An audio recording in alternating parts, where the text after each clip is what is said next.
Welcome today to our Minnesota House of Representatives Higher Education Finance and Policy Committee. I'm Connie Bernardi, and pursuant to House Rule 10.01, I call this remote meeting to order. The CLA will take the roll to determine which members are present. Bernardi. Present. Bernardi present. Vice Chair Christensen. Present. Christensen present. Representative O'Neill. Present. O'Neill present. Representative Albright.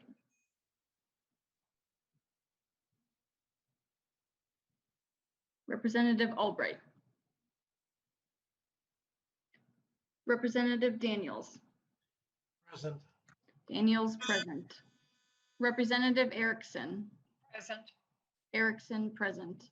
Representative Hansen. Representative Hansen. Representative Heinzman. So just a little check. Representative Heinzman present. Heinzman present. Representative Howard. Present. Howard present. Representative Keeler. Keeler present. Keeler present. Representative Cleaborn. Cleaborn present. Cleaborn present. Representative Kosnick. Kosnick present. Kosnick present. Representative Kreshaw. Representative Mason. Mason present. Representative Meckland. Representative Noor. Present. Noor present. Excuse. Representative Sandell. Present. Sandell present. Representative Sandsted. Present. Sandsted present. Representative Thompson.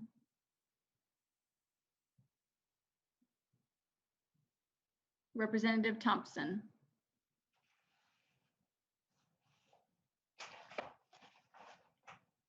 Representative Albright. Representative Hansen. Hansen present. Hansen present. And a quorum is present. Thank you. And may I have a motion to approve the minutes for February 10th, 2021? So moved. Chair. Okay, I see Vice Chair Christensen moves the approval of the minutes for February 10th, 2021. Is there any discussion? Hearing none, those in favor say aye. Aye. Those Thompson's opposed? present. I'm having audio problem. Okay, thank you. Those opposed? The motion prevails and the minutes for February 10th, 2021 are approved. And I see we have Representative Thompson here has joined. Welcome. Today we have a presentation from Minnesota State who will give an overview of their budget and their budget allocation process. I know we have a lot of new and returning members on the committee. We want to give everyone a chance to learn more about how the system budget operates. We will pause to take questions from members at the end of each section of the presentation. We have two presenters with us today, starting with Vice Chancellor Bill Mackey. And then we will also have Lori Klause, Vice President of Administration from St. Cloud Technical and Community College. Mr. Mackey, welcome to our committee. Please proceed with your presentation. Thank you, Chair Bernardi. Members, it's a pleasure for us to be here this afternoon to discuss the budget allocation process for Minnesota State.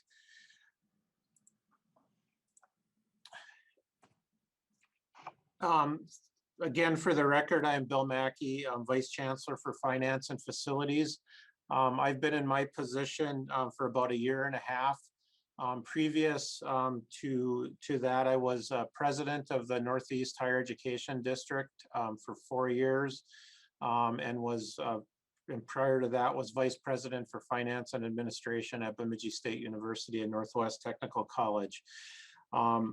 This afternoon, with me, my colleague testifying with me today, Lori Klause, has served St. Cloud Technical and Community College as a vice president of administration and their chief financial officer since 2000, and also served as interim president in 2017 and 2018 and as acting president in 2025.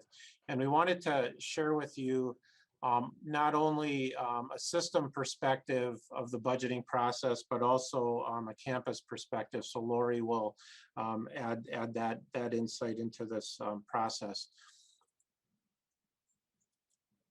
Our overview of today's discussions is we're going to, I'll provide some information on overview of system revenue and expenses, the relationship between our state appropriation and our tuition, and our system allocation methodology before turning it over to Vice President Klause, who will discuss further the system allocation methodology and how it's incorporated into overall college budgeting and planning.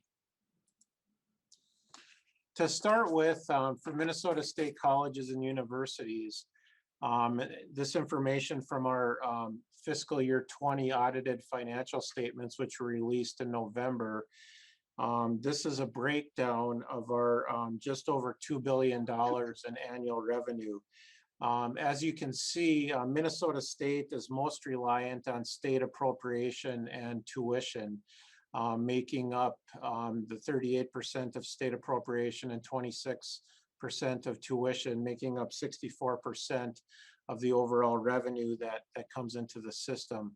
We also have 15% of our revenue is financial aid that flows to our students after their tuition and other fees are paid.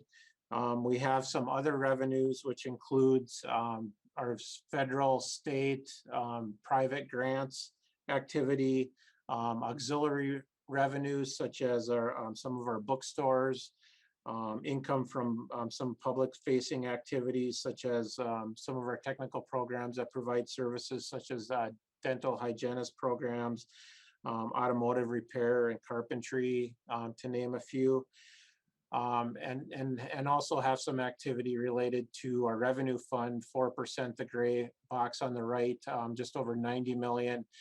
That's made up primarily of our residence halls at our state, or at our 6 of our state universities, student unions at some of our campuses, campus wellness centers, and some of our parking structures and lots. And then we have a portion, 3% that's fees. So again, our primary revenue sources are clearly our state appropriation and tuition that comes to our colleges and universities. Shifting to the expense side, and accordingly, we have just over $2 billion in expenses system-wide. Close to 70% of our expenses are spent on salaries and benefits, just over $1.4 billion. For purposes of this presentation, we've excluded pension and post employment benefit liabilities that are included in our financial statements that are a flow through for defined benefit plans coming through the state and TRA. We usually take that information out because it varies significantly from year to year in order to show clear comparisons from year to year. Our other expenditures, the other 30% or so that is non-personnel expense, we have purchase services for 11%, supplies for 6%, and then the other includes categories such as equipment and travel, and that makes up 14%. But as you can see from our operating expenses, we're heavily a people-driven organization, and compensation is our majority expense. Another way that we commonly show our expenses is by functional area. And this is done with the IPEDS reporting standard, which stands for Integrated Post-Secondary Education Data Source. And this is a way that we categorize our data, and it allows us to show how much we spend per functional area, and also allows us the opportunity to benchmark our system, as well as individual colleges and universities being able to benchmark themselves with peers across the country. And as you can see from this illustration of expenses, instruction is 43%, the gray almost half circle on the bottom. Student services is 15%, the green portion of the pie chart, and academic support is 13%. So we have, just in those three categories, 71% of our expenses are spent on directly providing instruction or services to our students. And this is consistent with the mission of Minnesota State and our colleges and universities. You'll notice, in comparison, the amount of money that is spent on research and public service adds up to less than 2% of our overall expenses. We have, again, that auxiliary enterprise activity that I refer to, some of our bookstores, food service, those types of some of those amenities that we provide to our students, and then 5% on scholarships. But 71% of our expenses to instruction, student services, and academic support, which are providing direct services to our student. We also have the 13% of institutional support, which is some of our fixed costs and administrative overhead that is at the system level and at the campus level. That is a brief overview of our expenses and revenues, and I would pause for a moment to see if there's any questions before moving to the next section of the presentation. Thank you. We have Representative Keeler has a question. Representative Keeler. Thank you, Madam Chair. I actually do have a question. Where in all of these, so I know we talked about salary being 69%, but is that including your student employees? And then also, like, if you have grad assistants working in classrooms in exchange for credit, is that an in-kind? Where is that in all of these pie charts? Because I know that that's a big part of the system. Mr. Mackey. Chair Bernardi, Representative Keeler, that information, so within the operating expenses for salaries and benefits, any salaries or wages paid to our students are included within that 69%. Within the functional categories, the graduate assistants would be included either under instruction or research in most cases. Our graduate assistants at our universities typically receive an annual stipend and receive also a tuition waiver to cover part of their graduate credits. So both of those expenses are reflected in our data.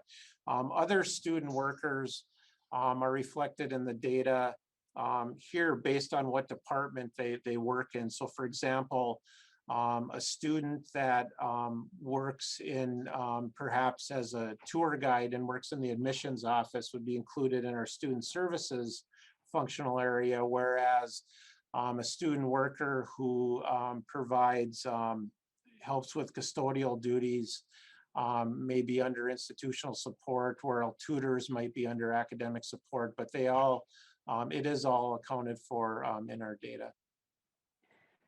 Representative Keeler. Yep, so that's really helpful for me. I would kind of like to see, and it can be a conversation offline, especially in the salaries of that 69%, what percent of that is paying out students, because I think it's really important to understand that our students are playing a really valuable role in the greater work that our universities are doing. And so when we make schools so unaffordable, they're also the employees that are making all of this magic happen, I guess. And so maybe we can meet offline a little bit more to talk more about the numbers and the impact that our students are having as from an employee lens. Thank you. Members, are there any other questions before Mr. Mackey proceeds?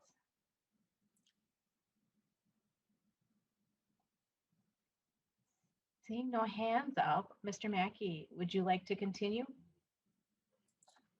Thank you, Chair Bernardi. I'm going to shift now to talk about Minnesota State tuition and appropriation. As I mentioned, those being our two primary sources of revenue, we focus a lot of attention on managing those two primary resources. Our recent history of tuition rate changes, and this is our undergraduate tuition, is that over the last 8 years, as you can see by this chart, we've been in a position where our colleges and our universities have differed slightly by sector. So for our 30 colleges on the left side of the chart, 2014 through 2019 were basically tuition was frozen for undergraduate students. You'll see in 2017 it was reduced 1%, but then it was increased 1% the following year. So the net effect over the course of that period, as it ended up being at the same rate as 2016 at the end of 2018. For our universities, the story has been a little bit different during that 6-year time period. Our university tuition rates generally within the regional and national higher education landscape are not at the same level in comparing them to other institutions. So there was the ability for universities to at the beginning of 2 bienniums raise tuition around the rate of inflation, slightly higher, at 3.4% in 2016 and 3.9% in 2018, and then it was frozen the second year of the biennium. For 2020 and 2021, the system came in with a very aggressive biennial budget request, and part of that funding request was to freeze tuition in lieu of a 3% tuition increase. When the budget was passed and we moved into the 2020-2021 biennium, there was no funding to support a tuition freeze, but there was permission to consider increasing tuition by 3%. So the last 2 years, our base tuition increase for undergraduates at our colleges and universities have increased by 3% each year. For this year, for fiscal year 21, for fall 2020, our Board of Trustees made a decision to reallocate state appropriation to freeze tuition for fall 2020 and not implement the increase until spring semester 2021. So that is what the asterisk is for, is that we had 1 semester this year of tuition at our 2019-2020 rates, and then the tuition increase was implemented at the start of spring semester 2021. So over this time period, we've had relatively either frozen rates or have had tuition increases in the range of 3%.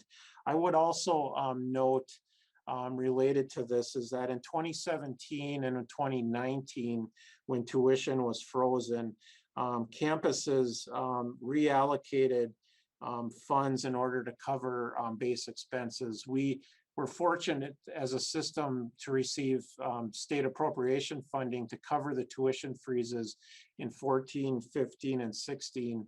But the tuition freezes in the cut in 17 and the freeze in 19, there was not state appropriation to backfill that tuition increase. So the institutions had to make reallocations or budget reductions in some cases in order to cover their ongoing costs during that time period. The next slide brings together our relationship between state appropriation and tuition over about a 20-year time period. And we go back to fiscal year 2002. Our state appropriation compared to our tuition was about a 2/3, 1/3 split. And then during the recession in the mid to late 2000s, that ratio became about 50% appropriation and 50% tuition. In 2013, the amount spiked at 60% tuition and 40% appropriation. And that was a combination of several different factors at the time. One of them is that our enrollment was growing and peaked in 2011. So we had more students paying tuition. We also, because again, we were in a recession period, we did have some state appropriation reductions during that time period. Since that 2013 60-40 split tuition appropriation, it's now about 50-50 again, depending on the year. We've been fortunate the past several years to receive additional state funding that has helped move that 40% up to 50%. And also related to that is we've also seen an enrollment decline during that time period. So along with freezing tuition, we've also had less students paying tuition. So that rate is, or that ratio is now at about 50-50. During the 2021 biennium, the 2021 is still an estimate, but we're based on our current enrollment projections, we're thinking we're going to end the year at approximately 52% appropriation and 48% tuition.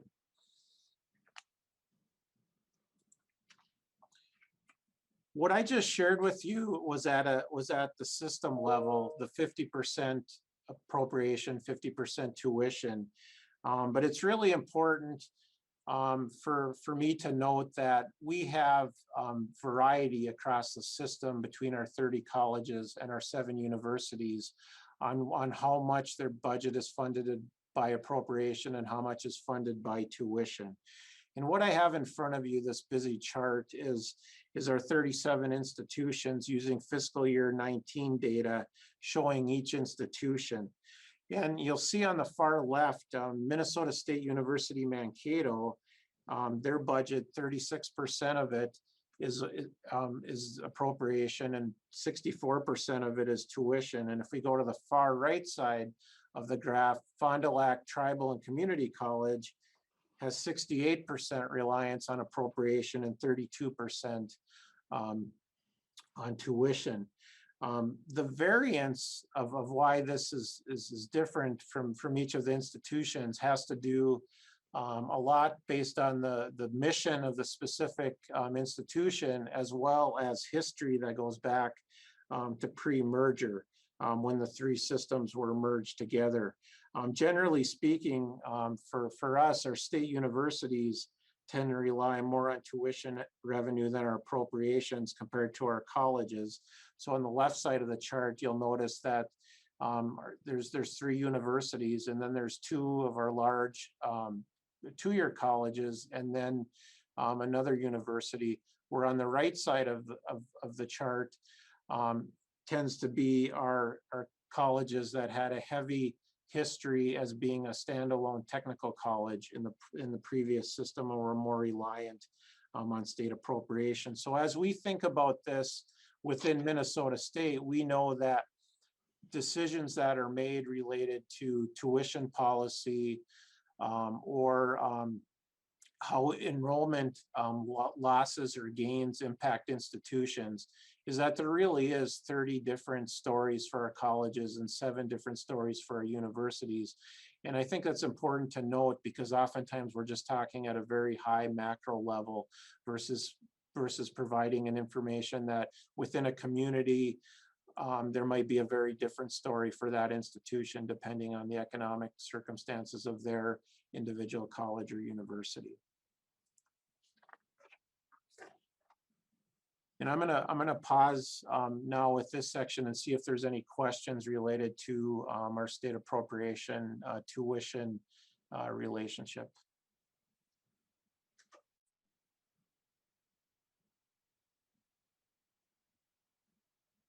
Okay. Representative Albright. Thank you, Madam Chair. Mr. Mackey, I want to draw your attention to your slide 6 and slide 7. And forgive me, I think you made a reference to that the amounts or percentages of increase fairly followed inflation, but I did a little checking, and I think the rate of inflation during that same period of time was 1.6%. So I think you're a little high on the mark. But you might have your own figures there, but that's coming from MMB. So just use it for food for thought. You also made a point of saying, and this is where maybe a little clarification comes into play, but you said that, you know, fewer students are paying tuition, but the point is that the tuition is still being paid. So my first question goes to, what did you mean by that statement? Mr. Mackey. Chair Bernardi, Representative Albright. What I meant by that statement, as far as our total tuition that's collected at an institutional level, is that there was basically less volume of students paying the tuition. So the overall amount of tuition being paid was decreasing, and since it's at many institutions from a year-over-year basis. Madam Chair. Representative Albright. Thank you, Madam Chair. Mr. Mackey, so based upon MMB's own figures from 2019, median household income in Minnesota has remained relatively flat during the time period that you cite on page 6. Yet tuition rates at all institutions for higher education seem to be increasing, not in terms of the dollar value per se, but in terms of the percentage of their household income. It used to be 26%, and now in the recent survey in 15-16, it's up to 35%. And so my question to you is, in the context of that statement, if in fact tuition, to your point, has only grown, you know, by 1.5% flat, but personal income is basically stayed flat or whatever, why can't individuals afford to go to college?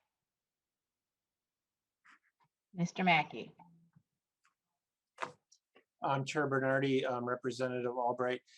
I think the cost of attendance, of attending higher education, I think there's a couple other components that are significant consideration besides tuition. I think it's also the overall cost of attendance, of other factors, housing, other things that play into that overall cost. The tuition is usually a portion of that cost. In some cases, like at our universities, it can be half or 60% of the total cost of attending the university. I think the other factor that we need to consider in evaluating that too is what the changes have been related to financial aid over that time period, and what the net cost of attending one of our colleges or universities is during that time period, and not just the increases in the gross in the tuition rate. So I think overall, with there has been more stress, and the income levels have definitely played a part in it. And Minnesota State has tried not only in trying to keep tuition affordable, but also there's been a lot of work done at our institutions of providing more scholarship resources, and then there's been more funding and with the state grant and Pell grants rising to help with that cost. Representative Albright, do you have a follow-up? I do. You know, in the context of retention or to completion of the career path itself, are you familiar with the Minnesota Education Equity Partnership? Mr. Mackey. Chair Bernardi, Representative Albright, yes, I am.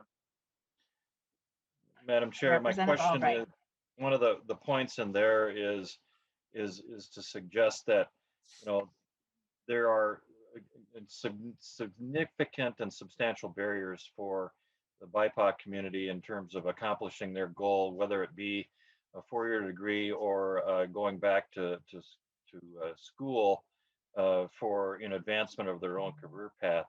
And one of the factors that they talk about in there is the continuation of utilization of the designed for shared responsibility in terms of the state, the family, and the individual. In your opinion, is that a model that should continue to be utilized in light of the changing demographics of our state? Mr. Mackey. Chair Bernardi, Representative Albright, I don't, Minnesota State doesn't have a specific position on that particular item. Related to that, with our biennial budget request and our system's focus on equity 2030, a significant component of our biennial budget request is to seek additional scholarship funds for access and opportunity for students to help address some of those barriers and to try to be able to target that flexible funding to our most neediest students. Representative Albright, do you have a follow-up? Just one last question for Mr. Mackey. So in the context of what we've covered thus far, if tuition is flat and housing hasn't done much in terms of the cost, what would be your opinion in terms of the key contributor to these increases at our institutions in terms of the cost of a college education? If it's not tuition and it's not overhead administrative expense, I go back to my first question: what is contributing to the increase in the cost of a college education that we hear on a regular basis in this committee and in our communities, that people are saying, I can't afford to go back to college, it's too expensive? Can you answer that question for me? And I appreciate your answer. Thank you, Madam Chair. Mr. Mackey.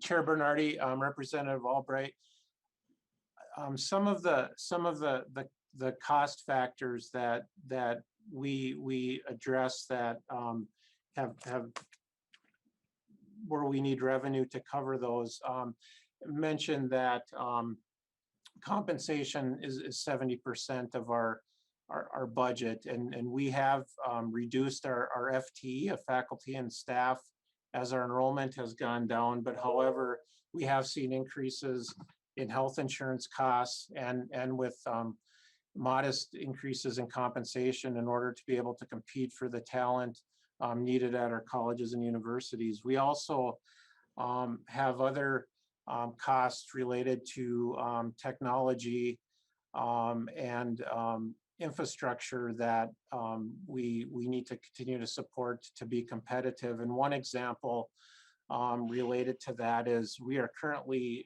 Minnesota State is currently going through the replacement of an ERP system, NextGen, which many committee members may be familiar that we've asked for funding for in the past. And that project has a significant cost to it that will ultimately benefit our students. So all those types of variables are ones where we need to be able to have funding in order to support that, in order to meet what the expectations are of our students. I don't see any further hands. Mr. Mackey, you may proceed. Thank you, Chair Bernardi. I'm going to shift gears now to provide just an update of our budget for fiscal year 21, and talk a little bit about, when we've touched upon some of these, our main budget components, and it really, I touched upon a couple of them, but enrollment is a very important component to all of our colleges and universities, and both recruiting new students and, even more important, retaining current students and ensuring that they persist and complete what their goals were in coming to one of the Minnesota State colleges or universities. We also, our colleges and universities, as I mentioned, rely on tuition and fee revenues and state support. And Vice President Klause will kind of talk when I turn it over to her about how some of these components relate, but also related to our components, and I did address that a little bit in Representative Albright's questions, is we have wage and benefit costs and ongoing obligations that often we have to figure out how we support those. And as we have many different contract and labor agreements that the system is responsible for, some that are negotiated through MMB and some that Minnesota State negotiates with their faculty units, and then ongoing obligations. So as we think about our budgets, and going back to when I showed the breakdown of the 30 colleges and the 7 universities' reliance on tuition and appropriation, these are the major areas that our CFOs and our presidents think about as they balance, as they do the best to allocate the resources they have to educating the students and providing services on their campus. So for this particular year, for fiscal year 2021, and we provide a budget, our budget's approved in June, and then we provide an update to our board in October, and we're providing another one in March. Is again, as you can see, we rely heavily on the general fund. It's in the October number, it's 1.67 billion out of 2.1 billion of our revenue. You'll see there's the last line, there's the federal funding that was distributed last spring to colleges and universities into the equation. And then compensation is our primary expense, 1.35 billion, and then other operating about 750 million. So we rely heavily on the tuition and the state appropriation, which is our general fund activity. Our revenue fund activity, again, is our residence halls and our student unions and some other amenities. And then we have a variety of other things I've mentioned in other funds. Our state appropriation, again, when our campuses built their budgets, and we have this line in here, program fund balance, because we have to have a balanced budget, is when we talk about having a structural deficit sometimes, this is the line item that we're referring to, is that our campuses were using 51 million in program and in fund balance to help cover the gap for a particular year where current revenues don't match current expenses, and to allow them time to make the necessary budget adjustments. Several of our colleges and universities are at any one point in time are going through budget adjustments to adjust for changes that they have in enrollment. And recently, in most cases, it's been downward trends in enrollments. But the same stands true for when enrollment is growing and programs and services need to ramp up. How we allocate our funding to our institutions, and there's a lot on this chart, but I'm going to start on the right side with the student side, and this is our tuition and fee rates being assessed to our students, the financial aid, family contributions, work income, and how that helps support a student's education. But the point I want to make with this portion of it is that 100% of our tuition and fees are kept at each one of our 30 colleges and 7 universities. So how enrollment is going at each college and university has a direct immediate impact on the budget of a college and universities. The side on the left, the allocation, the state appropriation, and that's the majority of explaining how we allocate our state appropriation that we want to share with you this afternoon, is that our Board of Trustees has an allocation framework that allocates our just over $750 million on an annual basis of state appropriation. And it's broken down into a few different categories. Priority allocation starting on the left. That includes board and legislative priority funding that's sent to all of our colleges and universities, or some, depending on it. One of them is, for example, we have $9.8 million for access and opportunity that we've funded to campuses based on their split of Pell eligible students as well as first-generation college students. And then that being a priority that we emphasize those services, so resources follow that priority. Our colleges and universities spend much more than $9.8 million per year, but that's an example. Another one that falls in that category is we have funding for leveraged equipment that colleges and universities work with business and industry partners and leverage private funding to help support having the most state-of-the-art equipment available for their technical programs and other professional programs. That accounts for about 5% of our 750 million or so. Institutional allocations, I'll come back to that one. That is the vast majority. System office is 4% of our allocation, and that's been set by state statute at 33 million for the system office since fiscal year 2012. The next one on the right, what we call set-asides, makes up about 7% of our budget.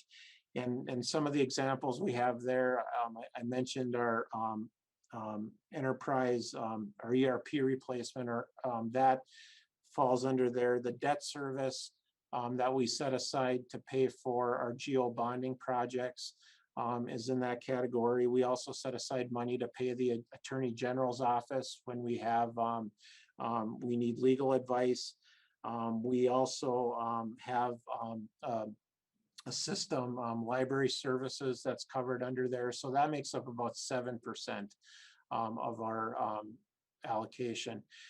Going back now to the yellow box, the institutional allocations, that's where 84 to 85% of our funding is distributed directly to our colleges and universities through an internal allocation model. And we'll spend Vice President Klause will walk you through spending a significant amount of time explaining that. It's a very mature, fairly complex model that tries to be transparent to our colleges and universities, and also try to incent the right behaviors by our colleges and universities to receive state funding. So one of, just generally, before I turn it over to Vice President Klause, our colleges and universities receive a single allocation, a block grant of state appropriation as a result of the allocation framework. So Vice President Klause is going to explain the various components that go into it, of how determining the amount of money that goes to each college and university. However, the funding goes to the college and university in a block grant, and colleges and universities presidents have the local discretion to prioritize those those funds on their campuses. We allocate the funding. We have one allocation that goes to each of our 30 presidents. So while we have 30 colleges and 7 universities, for the Northeast Higher Ed District, for Dakota and Inver, for Anoka Technical College and Anoka Ramsey Community College, for Bemidji State University and Northwest Technical Community College, they receive one allocation, and then they allocate that amount locally between the individual colleges and universities. So we allocate one allocation to each one of our institutions based on the 30 presidents that we have, and they retain that authority to make the budget and spending decisions on behalf of their campuses. Again, revenue not going through this model stays at the campus level. So with that, I'd like to turn it over to Vice President Klause to walk you through some of the mechanics of our allocation model, and as well give you some insight of how St. Cloud Technical and Community College manages utilizing this model and other budgetary practices that they have. So with your permission, Chair Bernardi, I'll turn it over to Vice President Klause. Mr. Mackey, is this a natural place to pause, or is there information that's being built on that would be better to pause after Ms. Klause testifies? Mr. Mackey. Chair Bernardi, I think it would I think it would be better if Vice President Kluse went into her presentation and might answer some questions that members might have, and then there'll be a pause there before turning over to talking about her individual institution. Okay, so Ms., and I didn't see any hands up. And so Ms. Kluse, you may proceed.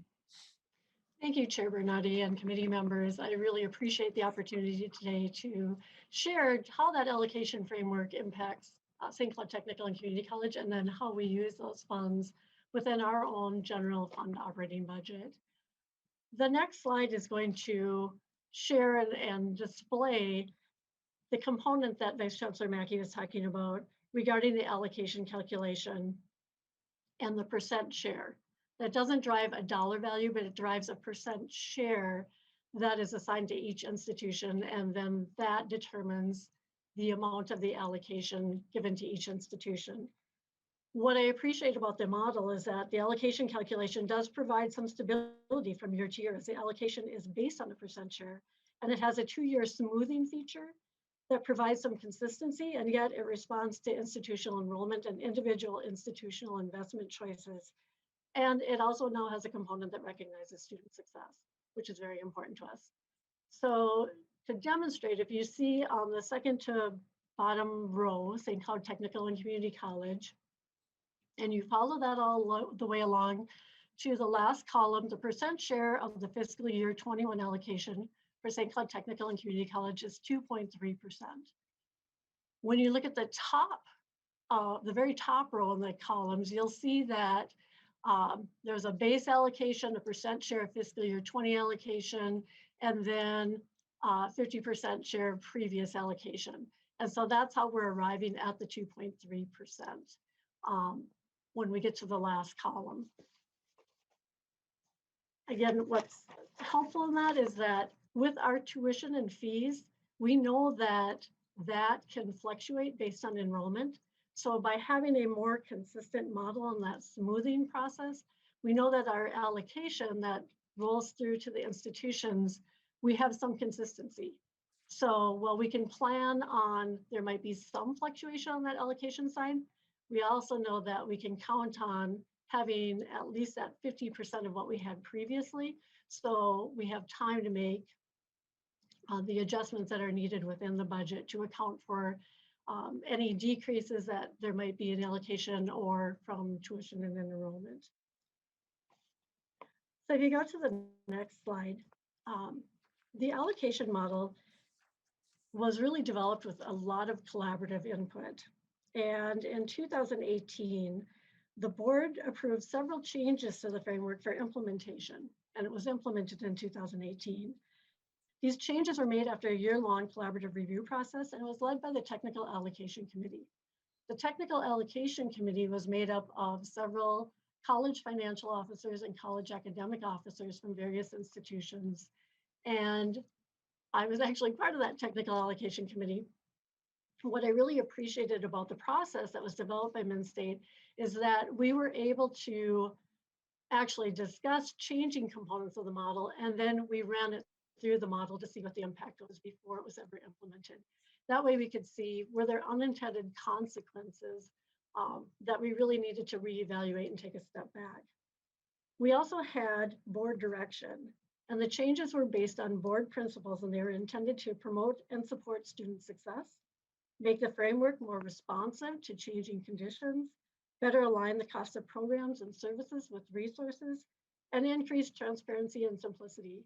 As Vice Chancellor Mackey said, this is a complex model driven by a set of algorithms, but there's been a lot of thought put into how this model works so that it is transparent, that institutions can refer back to this as a tool and recognize how changes that we make on investing in our programs might impact us on the allocation side, and what the framework, how that might drive additional resources or not based on the decisions that we make. So we'll assess each of these components of the allocation model, and we'll talk more about particularly instruction and academic support in the next slide. But instruction and academic support is actually looking at the actual instruction and academic support expenditures for each institution at the level of instruction. So lower division, upper division, and graduate level. So it's comparing like programs within our system and driving the value of what is being spent in those programs while recognizing efficiencies within those programs. The student services and institutional support component, we are compared to national spending in similar classifications of institutions. And the model drives dollar values based on that national comparison. Now, if an institution within our system is higher cost than those national averages, then the institution doesn't receive that value. But if you're lower cost than the average, it recognizes and rewards those efficiencies within the allocation framework. Facilities are recognized within the model, especially if there's multiple campuses, recognizing that there are additional costs for that. Student success, this was really a key component that was added in 2018 that we're happy to see in here because it really does address third term persistence and completion rate and our student success ratio for our BIPOC students. We know there's an achievement gap. We know that we have to eliminate that achievement gap and that all of our students need to enjoy success. And so the piece of this component recognizes those initiatives that campuses put into place and rewards institutions that are making progress towards persistence and completion. And then there's a research and public service component. So this slide is the allocation model and how it recognizes cost differences in academic programs. And this is that instructional and academic support component that was on the previous slide. So this is an example of how this works in practice. And if you see on the left-hand column, it's called zip code.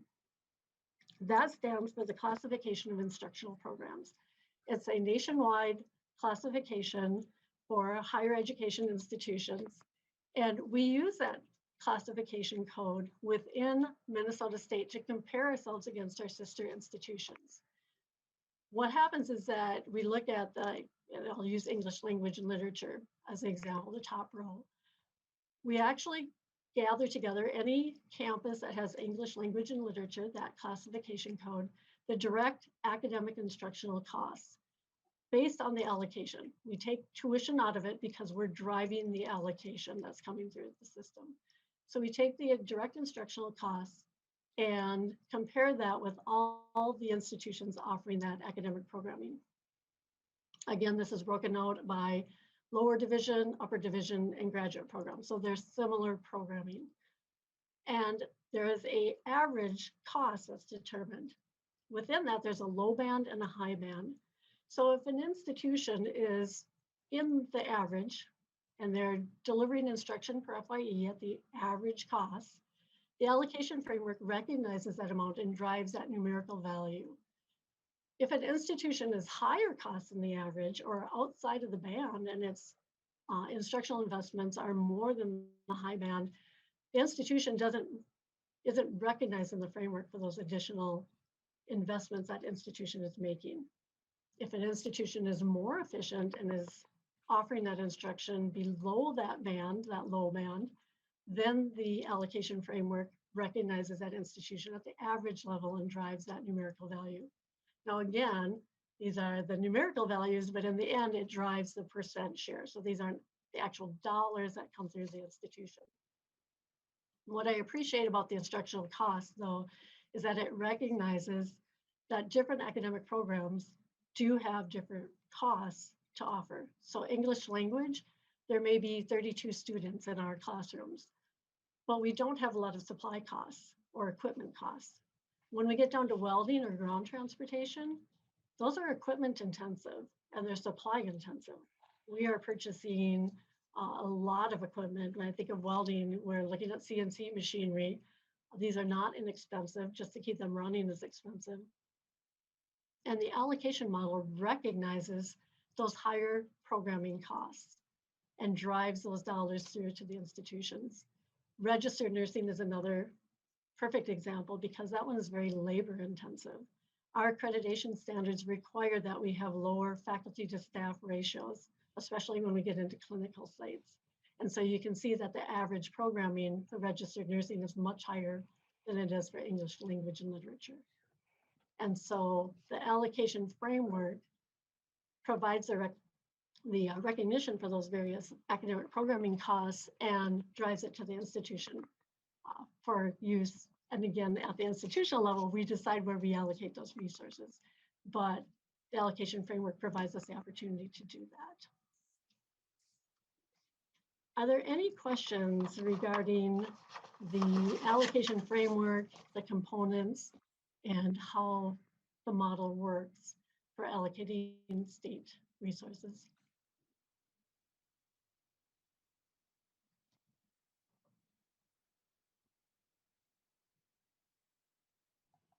Members, are there any questions?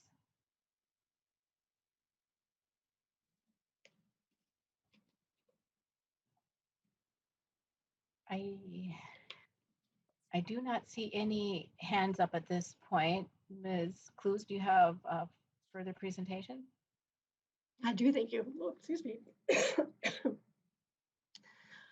What I want to walk through next is, our Sinclair Technical and Community College's general fund revenue sources.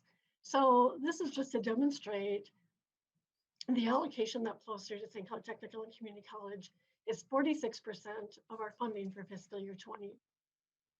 This is just the general funds. This is where all of our instructional costs land in our revenue lands. So 49% of our revenue for fiscal year 20 was tuition, and 46% of our resources were from the state allocation. What's interesting is that in fiscal year 21, I expect that that will flip. With COVID, we did see an 8.5% enrollment decline for fiscal year 21. And I anticipate that our state funding will make up 46% of our resources for this current year, and tuition will really land at that 46%. And so that is where that tuition can fluctuate. And it's nice to have that smoothing component of the allocation framework. When that translates over to the expense side, for fiscal year 20, our academic and instructional programming made up 60% of our expenses, and our student services made up 12%. So if you think back to Vice Chancellor Mackey's presentation, we really are right in that mix at 72% for direct student academic programming and student support. Institutional support made up about 10% of our budget for fiscal year 20, facilities, plant operations, 8%. Repair and replacement, every year we make a commitment to invest in our capital assets. We always appreciate higher education asset preservation dollars, because when we have to do something major like replace a plant boiler system, that is challenging to carve out of our operational dollars. But we do take care of our facilities, and that is a commitment that we make every year. And then technology was about 5% of our overall expense budget. What's interesting is that in fiscal year 20, we did make some reallocations. Typically, we do invest more than 72% in student support and academic support. But right now, about 30% of our student population is made up of our BIPOC students, our Black, Indigenous, and people of color.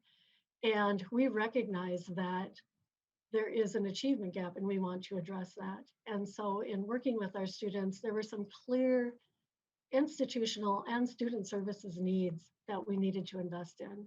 So this last year, we did do some reallocations. We invested in a licensed mental health professional that is here on campus.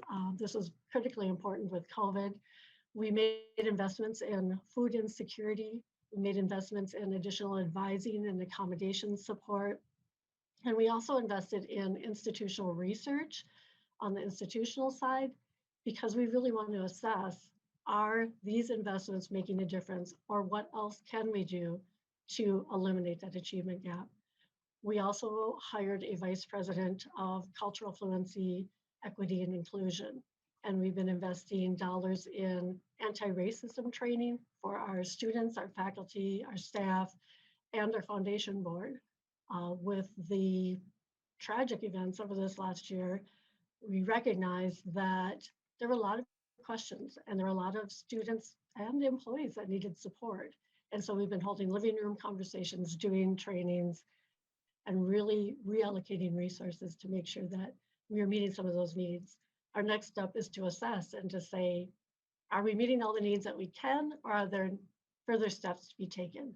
And pretty certain there are further steps to be taken and other resources that are needed.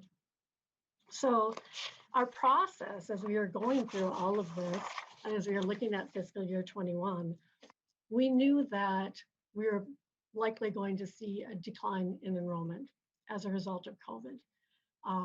We also knew what our appropriation was going to be. So we had a series of conversations with our union leadership, with our faculty shared governance, with our students, and ultimately developed a list of priorities and then sustainability adjustments to be able to look at an approach for fiscal year 21 and beyond. And we had some overarching financial management philosophies that we shared with the groups. The first being that money is a tool. It's a means to achieving the end, to fulfilling our mission. And we don't want our budget to drive our strategic priorities, but rather we need to align our budget to our strategic priorities. We have to spend with an expectation of clear results. And we are focused right now on equity and inclusion and the achievement gap. We need to look at long-term stability. We have to be future oriented, and we have to think about the perpetual financial viability of the college. So it's tempting to say, well, this is a one-time thing with COVID, things will get better. And we are taking the approach of what might this look like long-term? How is this going to change higher education? And how do we think differently about what the future might look like? Pay as you go, we are trying to set funding aside for those key priorities that we might be looking at in the future. And I'll give an example.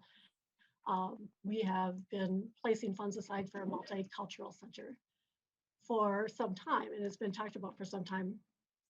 And this year is the year that we're going to do it. And so we have a group right now that's looking at space, and we'll be using campus resources to create a multicultural center and really working towards making all of our students feel welcome and included.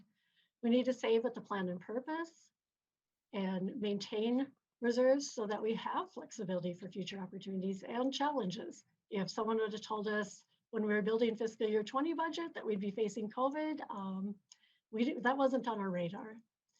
We have to look at revenues that they exceed expenses, or at minimum, they have to balance it. We're trying to balance that budget, although we know that there are unforeseen events and there are sometimes when we have to use reserves.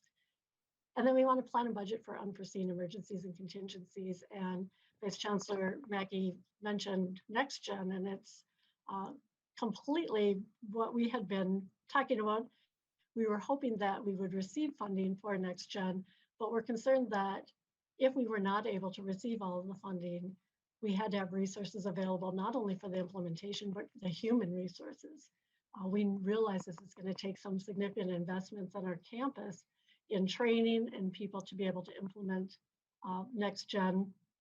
And that in the long run, this investment is going to pay off for efficiencies and better outcomes for our students. And so we have been able to put some funds aside for Next Gen and are wrapping that into our budget planning process. Now, there's other things that we talked about that we would not do, guiding principles for our sustainability adjustments. Our actions wouldn't put our strategic initiatives put in place to support student completion. We would not look at reducing those. We wouldn't do things that would jeopardize future enrollment or put quality improvement at risk. Our actions cannot cause direct reductions in primary student services. Those areas where mental health, we're not going to reduce that. We know it's too critical of a need. We cannot take actions that increase the risk to safety and security. That's paramount, especially with COVID, and that our actions have to take a balanced approach. We can't expect that one department absorbs any adjustments that we make, but really we have to think strategically and be mindful of our planning and how it impacts our college. That's an overall view and approach that we take to managing our state resources and our tuition and fees. We appreciate your support. We are always mindful of how we're using our state taxpayer dollars and our student tuition and fees to the best possible manner to ensure that our students are successful, and we do appreciate your support. With that, I will turn it back over to Vice Chancellor Mackey. Mr. Mackey, we do have questions. Yeah, we do have questions. Go ahead. Oh, Chair Bernardi, thank you. That concludes our presentation. So we appreciate the opportunity, and we'll stand for additional questions. Thank you. We have a number of questions. We are starting with Representative Sandell, and then we have Representative Erickson on deck. I believe that is based on what I'm looking at on my picture. Oh, excuse me, it's Representative O'Neill on deck. I apologize. Go ahead, Representative Sandell. Thanks, Madam Chair, and Ms. Kluse, thanks very much. The presentation is really interesting, but I hope my questions don't sound awfully superficial. But I'm interested in the costs of instruction, and the cost of instruction, for example, with ground transportation or nursing, were much higher than those of political science and English. Does that mean that the student with a 4-year degree in nursing, or a 2 or 4-year degree, I guess, in some of the technologies like welding, are going to be paying higher tuitions than students studying psychology or the liberal arts? Who would like to take that question? Mr. Mackey. Chair Bernardi, Representative Sandell. We do have, in some cases, have differential tuition rates to help cover extraordinary costs for some programs. And that is the case at some of our colleges and universities for some of the examples that you gave, where it might be $20 more a credit or $25 more a credit or something along those lines for courses in ground transportation or welding. The base tuition rate per student for undergraduates is the same, irregardless of the programs that they're involved in. For example, the differential one for welding may be to help offset the cost of supplies or other things related to that. The difference in the cost per student, it varies for a lot of different reasons. Some of it has to do just with the nature of the courses. So the top 3, there are more general education, liberal arts courses. For example, at a university, this might be a course where there's 50 students in the class and there's an instructor, whereas a registered nursing program has has ratios that are dictated for clinicals by the accrediting body in order to do that, so that the faculty student ratios could be 10-to-1 versus 40-to-1, and just by that nature that there's a cost differentiation there. So each of our institutions handles this a little bit differently, but it is fair to say that in many cases there is a slightly higher tuition rate at some of the higher cost technical programs than there are for the liberal arts, but that the base tuition rate is the same across the board. Thanks very much. I certainly understand why those costs might be different. Representative Sandell. Pardon me, I'm sorry, Chair Bernardi. I understand why the cost of that instruction may be different. It seems to me that some being twice as expensive or more than twice as expensive might result in higher tuition. The other question I have is that we've heard that some students who may not be very well prepared for courses in perhaps English or in math need a developmental course.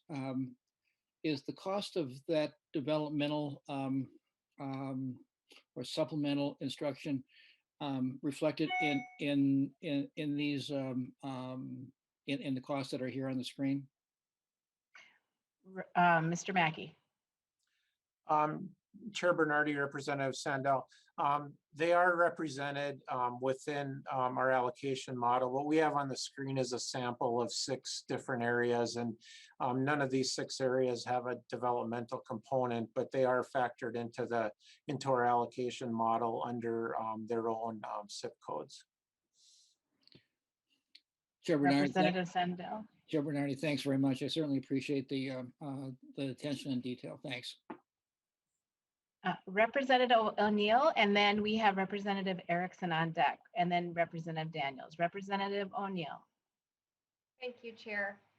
So my question was actually raised when Chair Bernardi and I were in a faculty town hall. And the faculty raised the question about the cuts to the counselors, so the mental health counselors that are at some of the universities.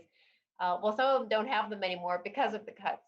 And you had mentioned that at St. Cloud, you actually did a shift of allocation to help pay for some mental health counselors. And I'm wondering, is that something that you're considering doing system-wide, particularly in the pandemic and the stresses and everything that we've all been through in the past year? I'm wondering if that is a system-wide consideration that you have had.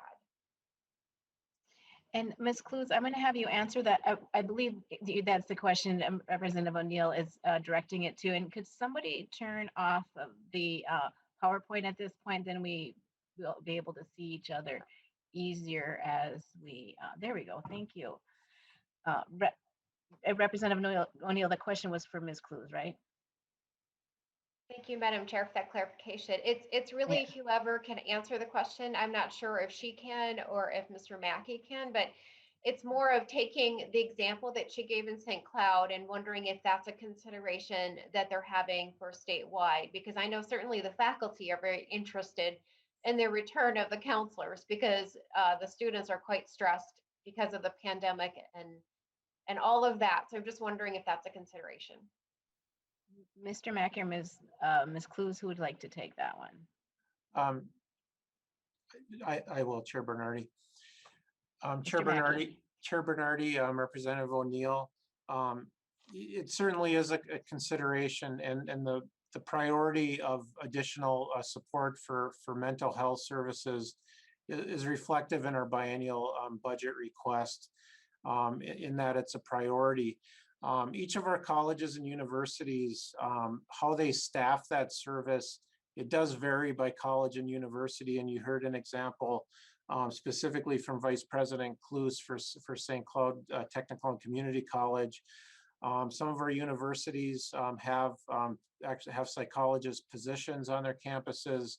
Others may partner with other agencies.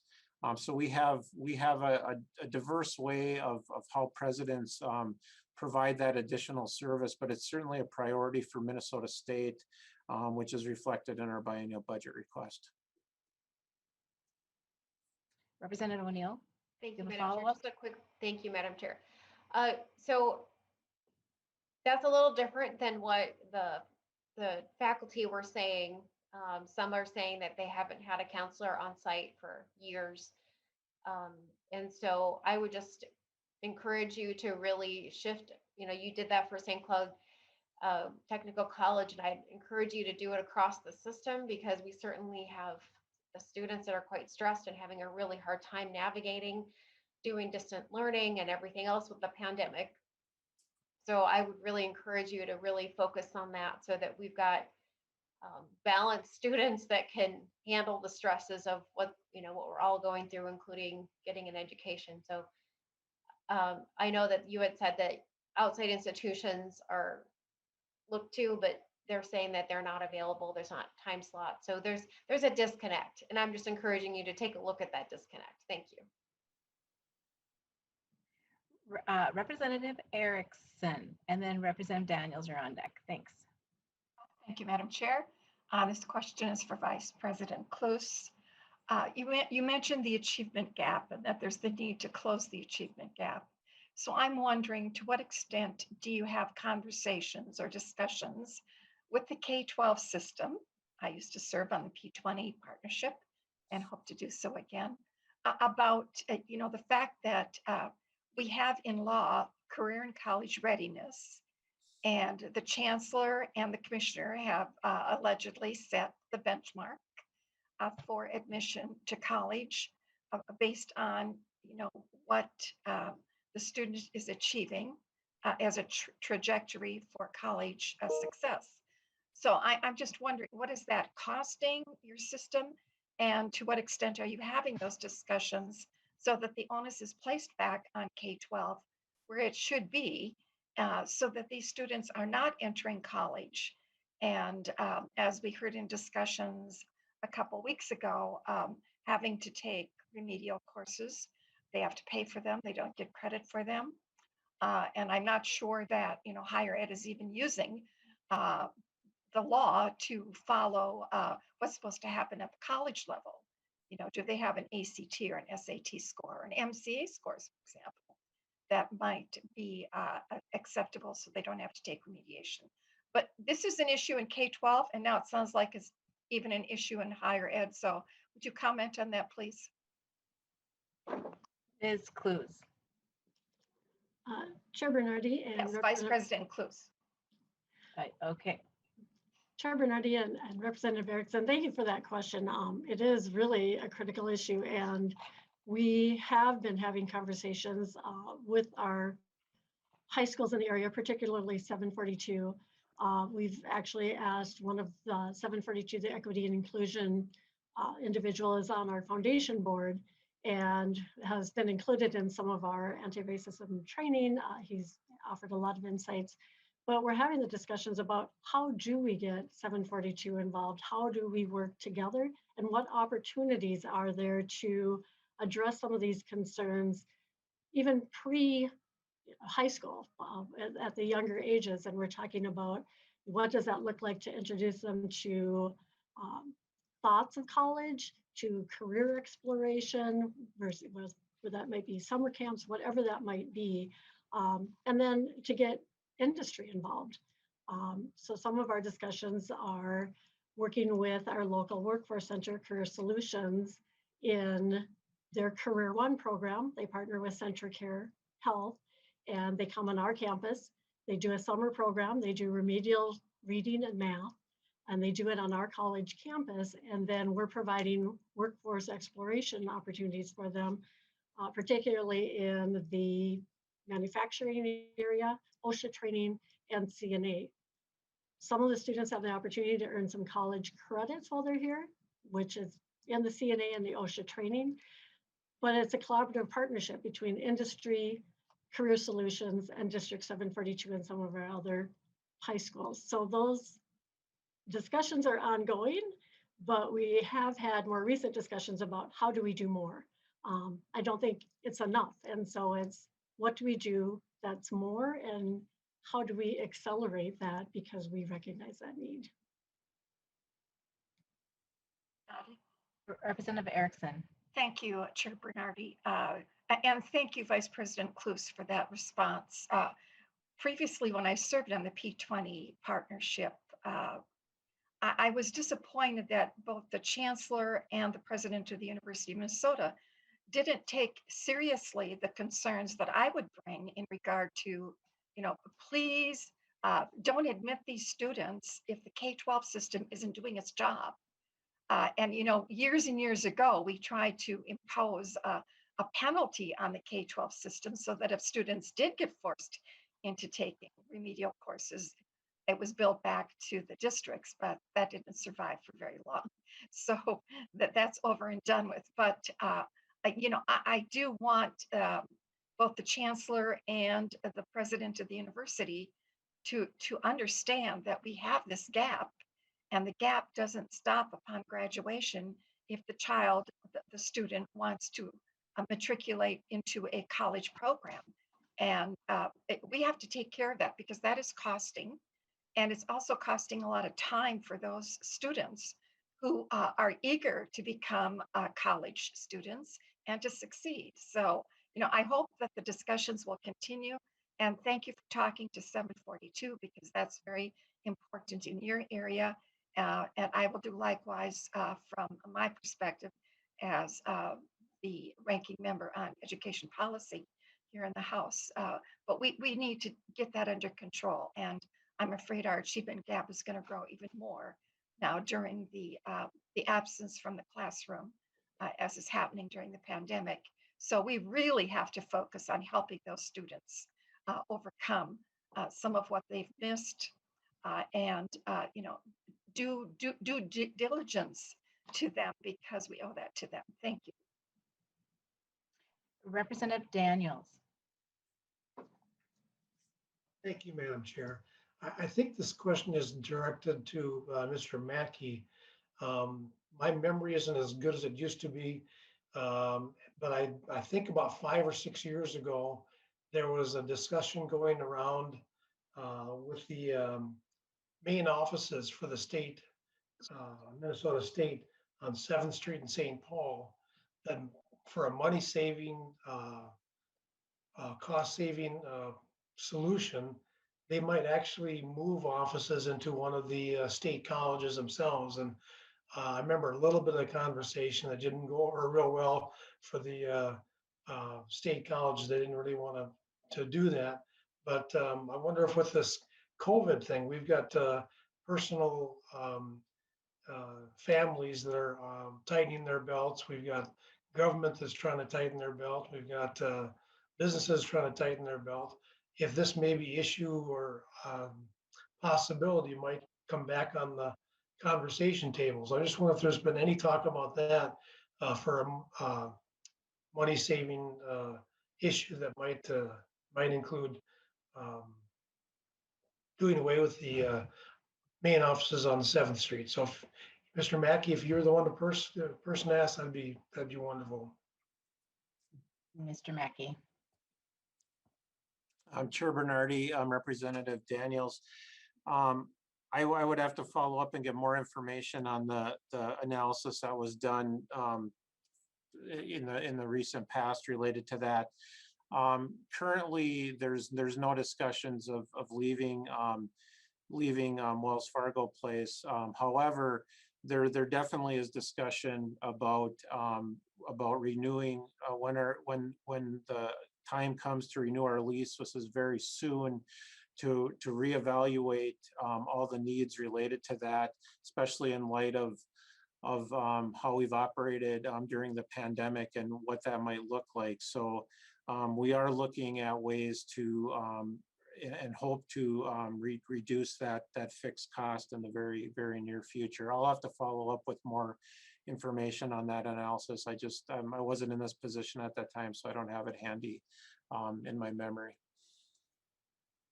Sure. Representative Daniels, do you have a follow-up? Just a word response. I appreciate that. If you want to do that with me offline when you find out, it just might be another avenue that we can help the state colleges trim their budget a little bit without hurting the student. Members, I see no further hands. If we have 8 minutes, if anybody else wants to ask a quick question, we can split it up between the question and answer of whoever raises their hands. Otherwise, I'll take a moment here. We can, otherwise we can wrap up, but I just wanted to, as we wait to see if anyone has hands, I want to thank the Vice Chancellor of Finance and Facilities, Bill Mackey, and the Vice President of Administration at St. Cloud Technical and Community College, Lori Klause, for your presentation today. And I don't see any further hands. Members, thank you, and those listening for being here today. Tomorrow, I just wanted to give you a note. We will have the Office of Higher Education to go over the governor's budget. With that, the meeting is adjourned.